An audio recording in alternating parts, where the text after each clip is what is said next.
Israel Iran போர் நாளுக்கு நாள் தீவிரமடைந்து வரக்கூடிய சூழ்நிலையில் இஸ்ரேலின் பல்வேறு பகுதிகளை இலக்காக கொண்டு ஈரான் நேற்று தாக்குதலை தொடுத்தது. இஸ்ரேலும் பதில் தாக்குதலை நிகழ்த்தியது.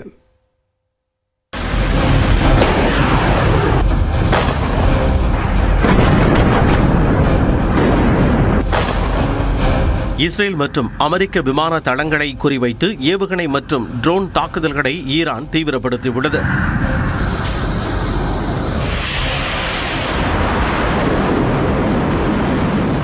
நடான்ஸ் அணு உலை மீதான தாக்குதலுக்கு பதிலடியாக இஸ்ரேலின் பிரதான அணு ஆராய்ச்சி மையத்திற்கு 13 கிலோமீட்டர் தொலைவில் உள்ள டிமோனா நகரை ஈரானின் பாலிஸ்டிக் ஏவுகணைகள் தாக்கின.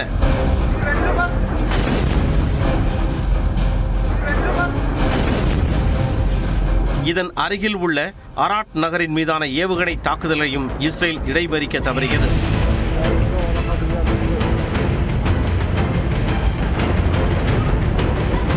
குடியிருப்பு பகுதிகளில் விழுந்த ஏவுகணைகளால் 200க்கும் மேற்பட்ட இஸ்ரேலியர்கள் காயமடைந்தனர். இஸ்ரேலிய தொலைத்தொடர்பு நிறுவனமான மெர் குரூப் தலைமையகம் தாக்குதலுக்கு உள்ளானது. டெல் அவீவ் நகரின் ஈரானிய ஏவுகணை தாக்குதலில் சாலை சேதமடைந்தது. 6 பேர் படுகாயமடைந்தனர்.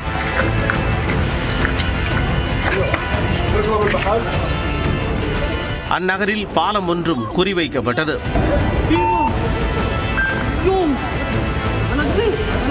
பெட்டா டிக்வா நகரில் ஈரானிய தாக்குதலால் குடியிருப்புகள் தீப்பற்றின.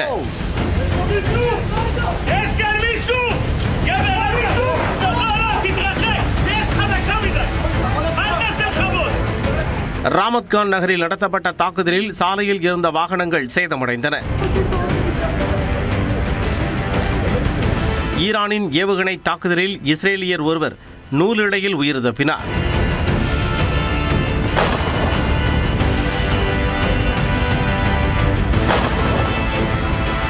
வடக்கு இஸ்ரேலில் உள்ள ஒரு வீட்டின் மீது ஈரானுக்கு ஆதரவாக ஹிஸ்புல்லா அமைப்பு தாக்குதல் நிகழ்த்தியது.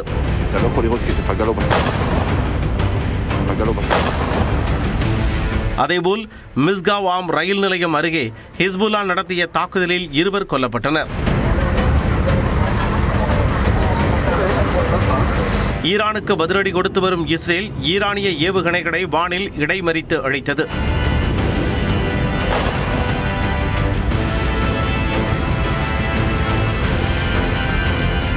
ஈரானின் தப்ரிஸ் நகரில் இஸ்ரேல் மற்றும் அமெரிக்க படைகள் நடத்திய வான்வழி தாக்குதலில் 2 குழந்தைகள் பரிதாபமாக பலியாகினர்.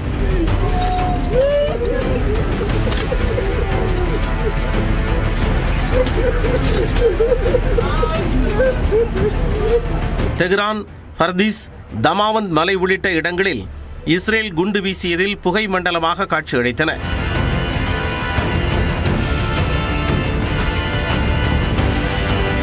ஈரானுக்கு ஆதரவாக உள்ள லெபனானின் அல் காஸ்மியா பாலத்தை இஸ்ரேலிய ஏவுகணைகள் தாக்கி அழித்தன.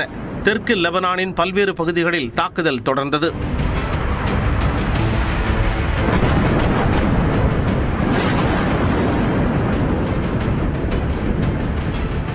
அதேபோல ஹிஸ்புல்லா அமைப்பைச் சேர்ந்த 9 பேரை குறிவைத்து கொன்றதாக இஸ்ரேல் அறிவித்துள்ளது.